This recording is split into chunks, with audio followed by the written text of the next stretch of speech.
No, hindi. Patuloy ako sa pag-iling sa mga sinabi ni Allen. That's the truth, Selena. So you can't be together. Our wedding will continue whether you like it or not. Nakangising sabi ni Allen. Hindi, hindi. Bulong ko sa aking sarili habang patuloy ako sa aking pag-iling. Tumayo naman si Skipper at humarap kay Allen. That's what I'll never allow to happen. Start sprinkling salt, Mr. Allen Chavez, because the great sin against God you are saying will evaporate from you. Maanghang na sagot ni Skipper sa kanya. And Selena and I are not siblings, nor blood relatives, so you'll never have any right to her but me. I breathed a sigh of relief of what Skipper said. I held his hand. I wanna hug him tightly and kiss him over and over again. I noticed that Allen clenched his fist and tightened his jaw while staring sharply at the Skipper. Well, let's see who crawls on the ground. Una-unahan na lang. Nakangising sagot naman ni Allen. Bakas ang pagbabanta sa kanyang tinig bago tuluyang tumalikod at lumabas ng silid. Princess, are you alright? Anong masakit sa'yo? Kaagad akong hinarap ni Skipper. I could no longer restrain myself. I immediately held his face and pulled it closer to me. Siniil ko ng halik ang kanyang mga labi. Napansin ko naman ang kanyang pagngiti at sinagot ng mas mapusok ang aking mga halik. Then he stared at my face again. He touched my bandage, head as well as my arms with large bruises. His eyes were full of remorse. I'm really sorry, baby. Please forgive me, he said full of emotion. No, kaagad kong umiling sa kanya. It's all my fault, baby. It's my fault why this happened to you. No, Skipper, huwag mong sisihin ang sarili mo. No, if I hadn't left you, it wouldn't have happened to you. Hindi ka sana mapapahamak. I promise you that I would protect you. But it looks like I was the one who brought you harm. I'm sorry, baby, my princess. Paulit-ulit niyang hinagkan ang bawat pasa sa aking balat.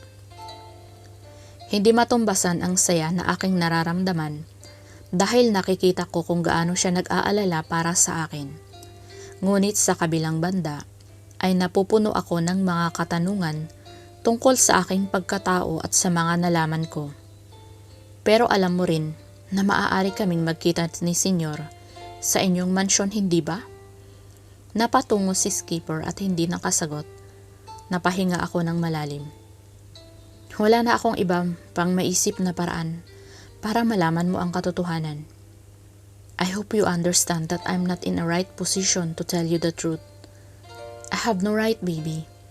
Ayoko silang pangunahan, lalong-lalo na si Mommy. Your own parents should tell you about it. All I can do is bring you all closer and get to know each other. Muling umagos ang aking mga luha na kaagad niyang pinahid. Naiintindihan ko at ipinagpapasalamat ko ang lahat ng iyon sa iyo. But how about you? I heard what they were talking about earlier, Skipper. You are Mommy's son. And then, Senyor said that you're also his son. I don't understand. Gulong-gulo ako, but I believe in what you said, that you're not my brother. Please, Skipper, tell me we're not. I'll go crazy when that happens. Hindi ko mapigilan ang maghysteria. Hush, baby, stop it. We're not okay. I assure you of that, he said as he held both my cheeks. He also kissed my forehead. Skipper, napalingon kami sa isang malaghong na tinig na bumasag sa buong silid. Dad? Daddy remained standing at the door of the room as he stared intently at Skipper. Let's talk, sabi ni Daddy. Hindi ko mabasa ang emosyong nababanaag ko sa kanyang mga mata. Dad, what's wrong? Kaagad kong hinawakan ang kamay ni Skipper upang pigilan siya sa pag-alis. Well, just talk, Selena. Sagot muli ni Daddy. I'll be back, princess. Magpahinga ka na muna. Baling sa akin ni Skipper. I really wanna stop him. Gusto kong marinig kung anuman ang kanilang pag-uusapan. I think that is a very important thing. But it looks like I can do nothing with Daddy. So I let him go. Binitiwan ko ang kamay ni Skipper. Don't even think about it. Everything will be fine, alright? I just nodded at what Skipper said. He kissed my forehead again, before he turned around and walked closer to my daddy. I could still see the sadness in Daddy's eyes, as he stared at me before they finally left the room. My chest tightened. What do those daddy stares mean? I feel like there's a deep reason for that, at unti-unting nangangamba ang puso ko. Just a few minutes later, the door of my room reopened. Ang akala ko ay nakabalik agad si Skipper, pero bumagsak ang aking parehong balikat nang dalawang nurse lang pala ang pumasok. Isang babae at isang lalaki. Ipinikit ko na lang ang aking mga mata at hinayaan sila. I waited for them to speak, but I didn't hear anything, even though I could feel them next to me, and I could hear the noise of the apparatus that I think they were moving. Nagtataka na ako kaya binuksan ko na lang muli ang aking mga mata. Naabutan ko ang isa ay may isinasaksak na gamot sa swero na nakakabit sa akin. Napansin ko rin na mayroon ng wheelchair sa tabi ng aking hospital bed. Para saan yan? Tanong ko sa kanila habang dahan-dahang sumisibol ang kaba sa aking dibdib. I waited for their answer, pero tila bingi ang dalawang nurse na naririto. Dahil lumipas na ang ilang sandali, ay wala akong narinig na sagot. Hey, I'm asking you, what are you doing? Saan niyo ko dadalhin? Napasigaw na ako nang tinatangka na akong buhatin ng nurse na lalaki. Manlalaban na sana ako, ngunit biglang umikot ang aking paningin at nakaramdam na ako ng pagkahilo. Nang hina ang aking katawan at halos hindi ko na ito maigalaw. Namigat ang aking talukap habang nararamdaman kong inililipat na nila ako sa wheelchair na nasa gilid ng kama. Saan niyo ako dadalhin? Sino kayo? Iyon na lang ang huli kong nasabi bago tuluyang kinain ng kadiliman ang aking kamalayan. Nagising ako sa isang madilim na silid. Bahagya pa rin akong nakakaramdam ng hilo, ngunit pinilit kong itunghay ang aking mukha at igala sa buong paligid. Tinangka kong kumilos ngunit hindi ako makagalaw. Nakataas ang aking mga braso sa hindi malamang dahilan. Hindi ko ito maikilos at nararamdaman ko ang isang malapad na bagay na sumasakal sa aking palapulsuhan. Ano to? Nakatali ako? Sang lugar to? Ilang sandali lang ay napalingon ako sa kaliwang bahagi nang biglang bumukas ang ilaw doon. Napanganga ako nang matanaw ko ang ilang hindi pamilyar na mukha na nasa kabila ng isang pader na gawa sa salamin. Isang lalaki at babae na sa tingin ko ay hindi nalalayo ang edad sa akin. Ngunit ang mas ikinagulat ko ay isang matandang babae ang kasama nila doon at lahat sila ay pare-parehong nakagapos. Help! Can anyone help me? Let me get out of here! Get me out of here! Halos magwala ako mula sa aking pagkakatali. Nararamdaman ko na rin ang pangangawit ng aking mga binti na sa tingin ko ay dahil sa matagal ko ng pagkakatayo. Hey! Ha? Bigla akong napalingon sa aking kanan. Nang makarinig ako doon ng tinig ng isang babae na sa tingin ko ay nasa malapit lang sa akin. Inaaninag ko itong muli at sa tulong ng liwanag na nagmumula sa kaliwang bahagi ng silid na ito, nangunot ang aking noo nang mamukhaan ko na siya. Kapareho ko siyang nakatali ang mga kamay mula sa itaas. Anong ginagawa niya rito? Bakit narito siya? Bakit kapareho ko siyang nakatali? Anong kailangan nila sa amin? Hisike? Chapter 49. Selena, Pareho kaming nagulat sa isa't isa. She remembers me. The first and last time I saw her was when we went to Palawan upang pag-usapan ang kanilang kasal ni Kuya Shield. But she suddenly disappeared and found Kuya beaten in a women's restroom. I just wondered why Kuya Shield was in the women's restroom. Pinasok niya ba doon si Hazy K? Kaya ba siya nabugbog? Anong nangyari sa'yo? Bakit narito ka? Bakit kinuha ka rin nila? May alam ka ba sa nangyayari? Sunod-sunod kong tanong sa kanya at hindi ko mapigilang magtaka. Hindi kaya may kinalaman dito si Kuya Shield upang maghigante dahil sa nangyari sa kanya sa Palawan? Pero bakit pati ako? Bakit pati ako ay idinamay niya? I don't know either. I'm not sure, she answered weakly.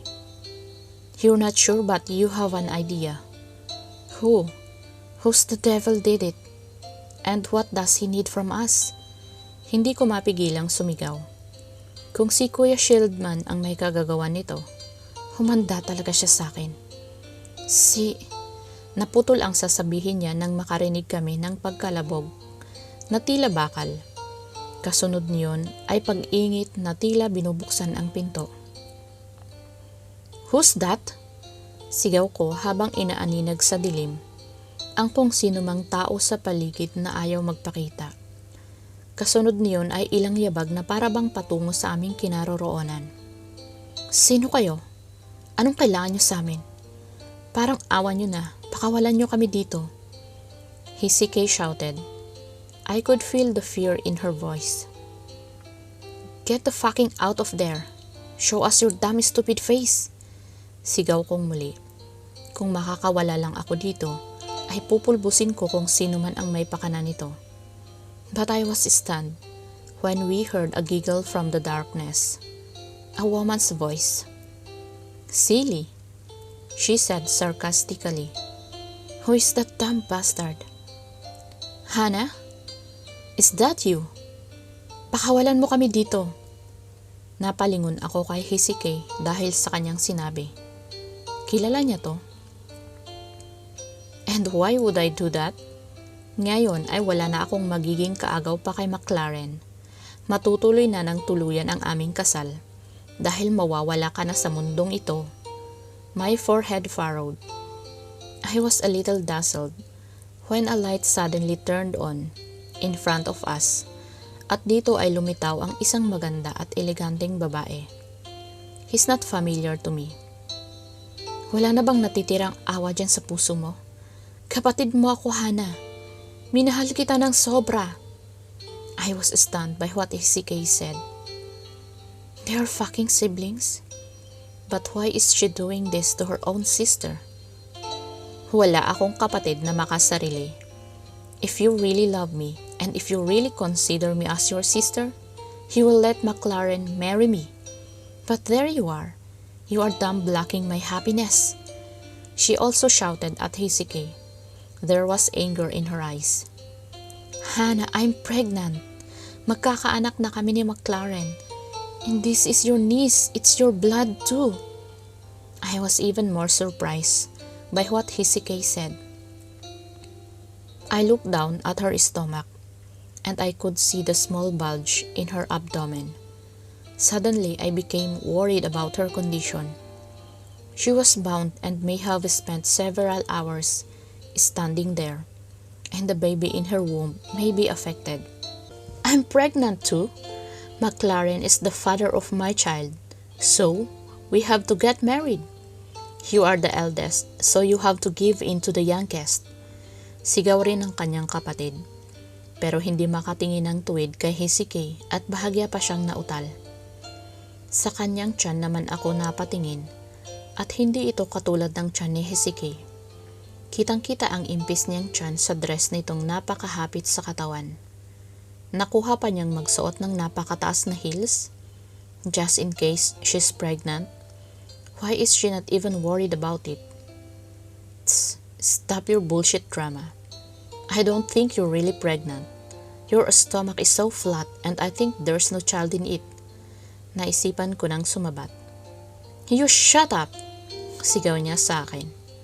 Nagulat pa ako nang bigla niya akong sugurin at bigyan ng malakas na sampal sa pisngi. "Stop it, Hana!" Sigaw ni Hezekiah. Tila nabingi ako at naalog ang aking utak. Nagmanhid ng sobra ang aking pisngi at na-stuck sa kanan ang aking mukha. "Pasalamat ka dahil pag-aari niyo ang lugar na to. Pasalamat ka dahil isa kang anak ng pinuno ng impyernong lugar na to." Doon ako kaagad napalingon sa kanya. "What do you mean?" Naguguluhan kong tanong. "And who are they? What are they doing here? At bakit may matandang nakagapos? Hindi pa kayo naaawa sa kalagayan niya? Pakawalan niyo siya!" Sigaw ni Hezekiah patungkol sa mga taong nasa kabila ng glass wall. Kahit ako ay naaawa sa kalagayan ng matandang babaeng naroroon. "Labas na ako dyan. Why don't you just ask your father about that?" Sagot ni Hana pero sa akin siya nakatitig. Si Daddy?" Tanong ko at mas lalo pa akong naguluhan. "Si Mr. Montgomery?" Tanong din ni Hezekiah. "Hindi magagawa ni Daddy ang ibinibintang mo." Sigaw ko sa kanya. "Is Mr. Montgomery your real father? I thought there was someone else." Natatawang sagot ni Hana. "What are you talking about?" "Find out for yourself. Basta ang masasabi ko lang sa'yo, lahat ng tao sa paligid mo ay pare-pareho lang ahas. Ang lahat ay nanunuklaw kaya mag-ingat ka." "Just direct what you are aiming for, damn it!" Malakas kong sigaw sa kanya. Gulong-gulo na ako. Even though I have an idea that Daddy is not really my real father, I still can't believe it. And I can't fucking accept it. "Alright," Hana replied, smiling as she flicked her fingers in the air. Kasunod niyon ay nag-umpisang mabuhay ang mga ilaw sa paligid. What the F? What the hell? Pareho kaming napanganga ni Hezekiah nang mabungaran na namin ang lugar na aming kinaroroonan. The whole area is filled with different shapes of monitor screens, and on each screen is contained every corner of this place. "Anong uri ng lugar to?" Tanong ni Hezekiah, pero ako ay hindi na halos makapagsalita habang iniisa-isa kong tignan ang bawat sulok ng lugar na ito. Mayroong living quarters, generator system, repair bay, bar, kitchen, monitor station, horticulture. Anong mga halaman ang naroroon? Napakarami nito. Mayroong mga train na sa tingin ko ay ang daanan para makarating sa lugar na to. May napansin din akong isang screen na puro tubig ang nasa labas. May isang malawak na silid na nagre-repack ng mga kulay puting bagay na hindi ko mapangalanan. At ang isang nakakuha ng aking pansin at halos magpabuwal sa aking dibdib ay ang isang silid na may ilang kababaihang hubot-hubad at pinagsasamantalahan ng ilang kalalakihan habang sa kanilang harapan ay ilang kamera. "Oh my God, this is a kind of complete hell," sigaw ni Hezekiah sa aking tabi. "The hell your real father founded," nakangising sagot ni Hana habang sa akin nakatitig. "Senior Philip Steinfeld." "No!" Chapter 50. Skipper's POV. "Hey, kanina ka patahimik. What's wrong? Is there a problem?" Empress whispered to me as we were all busy wearing equipment for scuba diving. It was late in the evening and we were now riding 2 black speedboats. Kasalukuyan na kami ngayong nakahinto sa gitna ng karagatan, kung saan sa ilalim nito ay naroroon ang isang nakatagong building that no one would have thought would exist. Hawak nila ngayon si Selena. I answered in a low voice. "What?" "Shh!" Kaagad ko siyang sinaway upang hindi na marinig ng aming mga kasama na abala din sa pagsusuot ng kani-kanilang mga scuba tank. Ayoko nang madagdagan pa ang kanilang mga isipin. Tanging si Empress lang ang kapalagayang loob ko para pagsabihan ng tungkol dito. After all, she was the one who knew Selena better, and she was the one I was with when I entered Selena's family. Even though Selena was accused and jealous of her, she was still very humble para hindi maghinanakit sa mga salitang binitiwan ni Selena sa kanya noon. And besides, her allegations about us are baseless. How did it happen? And how did you find out? I heard from the argument of Mrs. Magdalene and her business partner. I can't say it was my dad Philip Steinfeld because they knew nothing about him. Who is this business partner of her? And who do you think kidnapped Selena? I swallowed first before answering her question. I don't know. Ibinaling ko sa aking ginagawa ang aking mga mata. You stutter. Are you telling the truth? Ramdam ko ang taimtim niyang pagtitig sa akin. Based on what I heard from them, the Villarreal family was involved in kidnapping Selena. What? Are you saying that the Villarreal family is the Hezekiah family? Am I right? How was that possible? We know no one else involved in the Montgomery family but them. And you have no plans to tell them about it? Emperor, anong pinag-uusapan nyo? Naputol ang aking sasabihin nang kunot noong magtanong si Silver. He's currently sitting on the floor of the speedboat and is busy wearing fins on his feet. Hindi malaman ni Empress ang kanyang isasagot. Yung relasyon nila ni Selena? Yeah, that's it. Tss, napasinghal naman ako sa klase ng pagpapaliwanag ni Empress. Nagawa pa niyang pumalakpak. Kaagad namang gumisi si Silver sa kanyang narinig. Kayo na pala? Paano nangyari yun? Pinikot ka niya? Oh the F, bumigay na ang my loves ko. Nagsimulang mag-inarte si Silver. Pinukpok pa niya ang kanyang dibdib. Bakla ka palang gago ka. Sigaw sa kanya ni Egia na may kasamang batok sa ulo. Aray, it's really hurt. Ang magmahal ng ganito. Silver danced slightly while holding his head. He looks like a full idiot.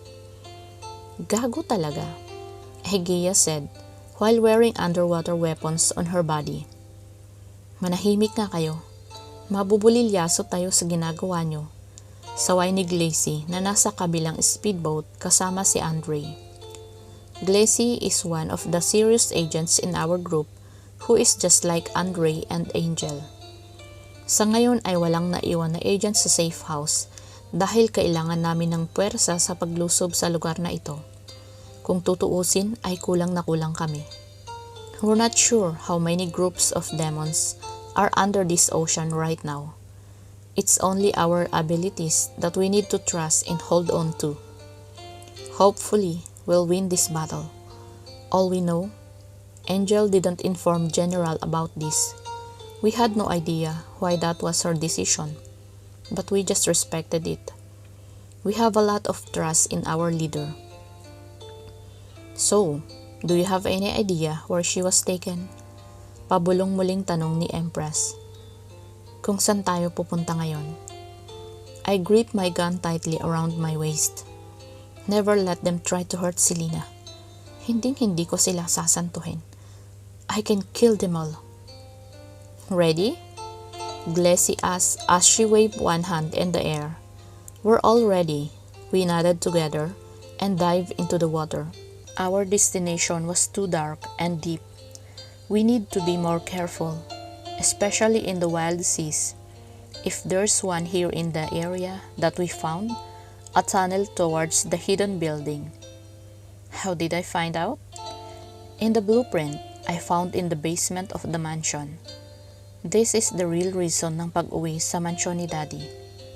Matapos mahulog ni Selena sa hagdan, ay biglang nataranta si Daddy. And because he knew Selena, he couldn't even close the security vault containing his secrets because he chose to rush Selena to the hospital immediately.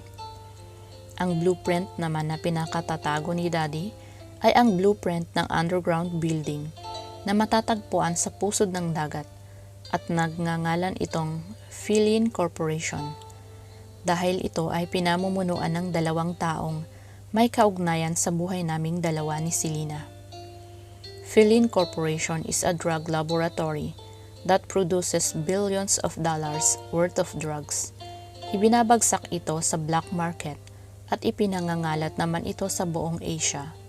Kaya marahil ay hindi lang basta-bastang uri ng mga tao ang kanilang mga bisita sa isla. Most people think they are just tourists, but they're not, because they are their partners in this dark business of theirs. At hindi lang droga ang pinamamalakad nila sa Philin Corporation, but also the group of Japanese who are also members of crime syndicates. At ang hindi ko matanggap ay si Selena ang ginawa nilang pang-akit sa mga turista upang dayuhin ang kanilang isla at ginawang panangkalan upang matakpan ang ginagawa nilang illegal na mga negosyong ito sa ilalim ng impyernong isla na to. We've already started going down to the bottom of the ocean. Each has underwater lights. May kabigatan ang mga armas na nasa aming katawan so they can easily pull us down. We spent more than half an hour swimming before we finally reached the land of the ocean. Some tunnel flow control gates are located all over the ocean. Maswerte pa rin kami dahil walang lock ang mga ito, dahil hindi naman ito basta-basta makikita, lalo na at natatabunan ang mga ito ng mga halamang dagat o mga malalaking perlas. We split into three. Si Glacy at Andre ang magkasama. Silver and Agea, our partners, and Empress is with me. Naghiwa-hiwalay kami at 3 tunnel ang pinili naming buksan. Nang mapagtagumpayan namin ni Empress na mabuksan ang isang round metal tunnel door, ay kaagad bumuhos ang tubig sa loob. Sumabay kaming dalawa sa pagpasok sa loob at kaagad ding isinara ang pinto. Isa itong metal booth with high security and access control. Pagsara ng metal door ay kasunod ang pagbaba ng tubig dito sa loob hanggang sa tuluyan na itong maiga dahil sinipsip ito sa ibaba. Wow, that's so amazing! Bulalas ni Empress matapos niyang hubarin ang regulator sa kanyang bibig. Yeah, right as hell. Chapter 51. Skipper's POV. Fuck! Hey, relax. Huwag na huwag kang magkakamali. You can do that. Go! Go! Fighting! Empress whispered from behind me. Yeah, I know. Inis ko namang sagot sa kanya while I was busy scanning the security code on the door access control system. It has an alarm system that is capable of detecting or recording any intruders who attempt to enter without permission. At isang pagkakamali ko lang ay maaaring mabulilyaso na ang lahat at maaaring hindi kami lalong makapasok sa loob. I closed my eyes tightly while I was wearing a high-tech sunglasses, security code scanner. It's not really hard to do. Empress is just too messy and noisy behind me, so I lost my concentration. Malapit na rin akong mapatanong kung paano ito naging agent. Ang tagal mo kasi. Muli niyang hirit. Kaagad ko siyang nilingon at sinamaan ng tingin. Peace! Sabi ko nga tatahimik na. Kaagad niyang tinakpan ang kanyang bibig gamit ang kanyang palad. I focus again on what I am doing. Just a second, the 4 digits of the security door codes immediately flash on the lens of my sunglasses. Kaagad akong napangisi. 0496? Why does this code seem familiar to me? My attention was distracted when the metal door finally opened.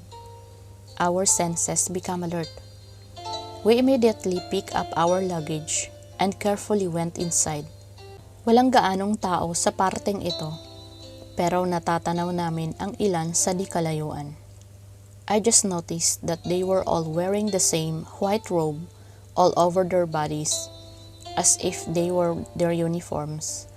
Sa isang panig na hallway, ay may biglang lumabas na 2 lalaki na parehong nakasuot ng white robe.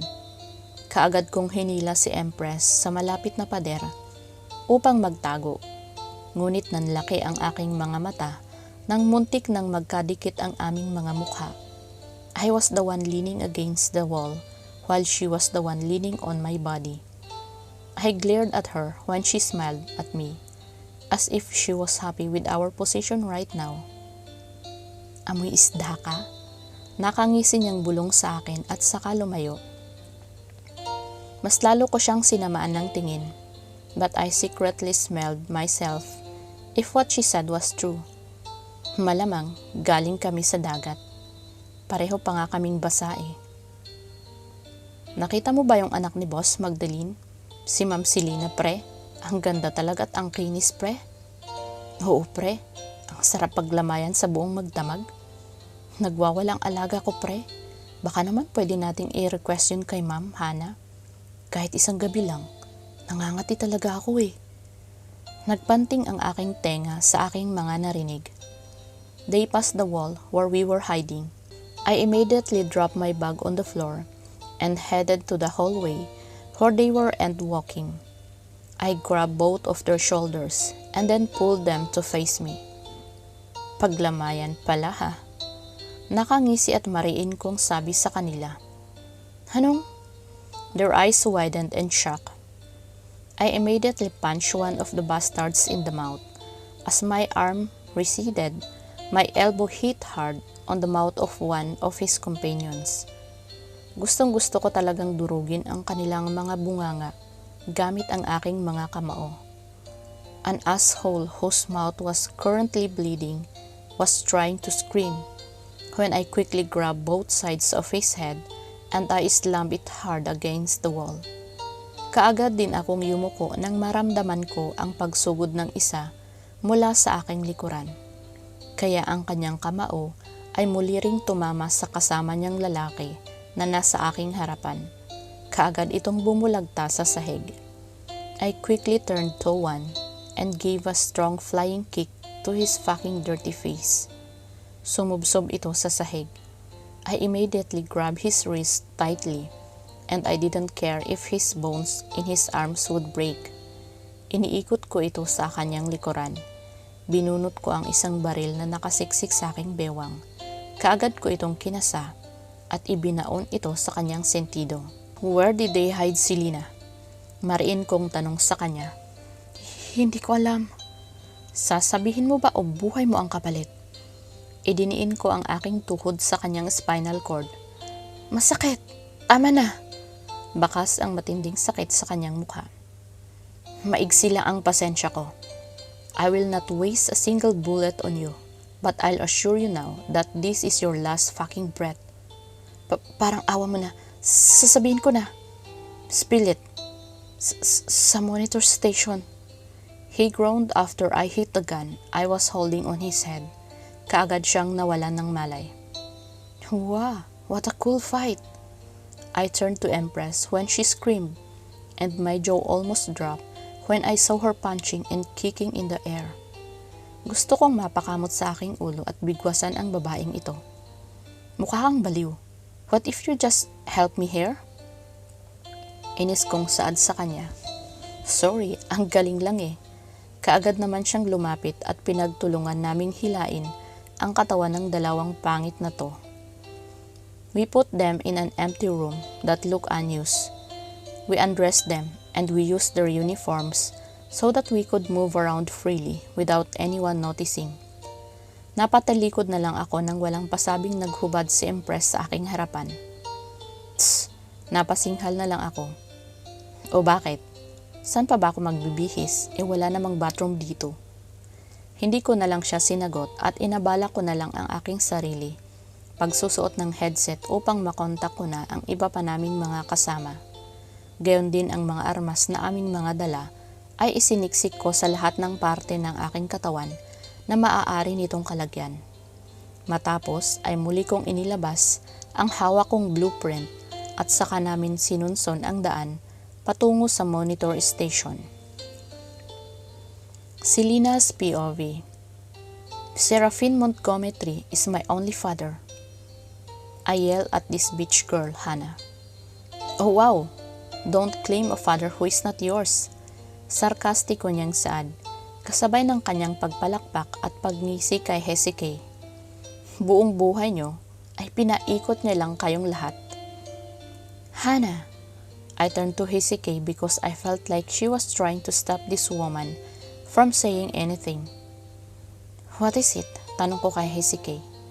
Hindi naman siya kaagad nakasagot at hindi rin niya magawang salubungin ang aking mga titig until the door of the room opened and some men entered inside. I felt an unnamed fear in my chest when I saw they all had guns tucked into their waist and their eyes filled with lust as they all stared at us. Kunin niyo sila at sumunod kayo sa akin. Saan niyo kami dadalhin? Parang awa mo na, Hannah. Maawa ka naman sa baby ko. Pakawalan mo na kami. Tuluyan ng umiyak si Hezekiah. Agad nila kaming nilapitan at kinalagan ng tali. Di sinasadya ay napatitig ako sa ilang monitor screen. May nakita akong grupo ng mga armadong lalaki na naglalakad sa malawak na hallway at sa tingin ko ay kararating lang nila. My forehead furrowed when I saw the familiar face of a woman in the middle of the group. I turned to another monitor screen. Natigilan ako nang makilala ko ang pamilyar na lalaking kasalukuyang nakikipaglaban sa dalawang taong naka-uniforme ng puti. Skipper? Naibulong ko sa aking sarili. Siya nga. Halos maiyak ako sa sobrang saya dahil narito ang mahal ko. Ililigtas niya ako. Chapter 52. Skipper's POV. Empress and I started walking towards the monitor station, which one of the staff here said was where Selena is right now. We act like we're just among the people here. Kapwa may suot din kaming sombrero, kaya naman hindi kami gaanong makikilala.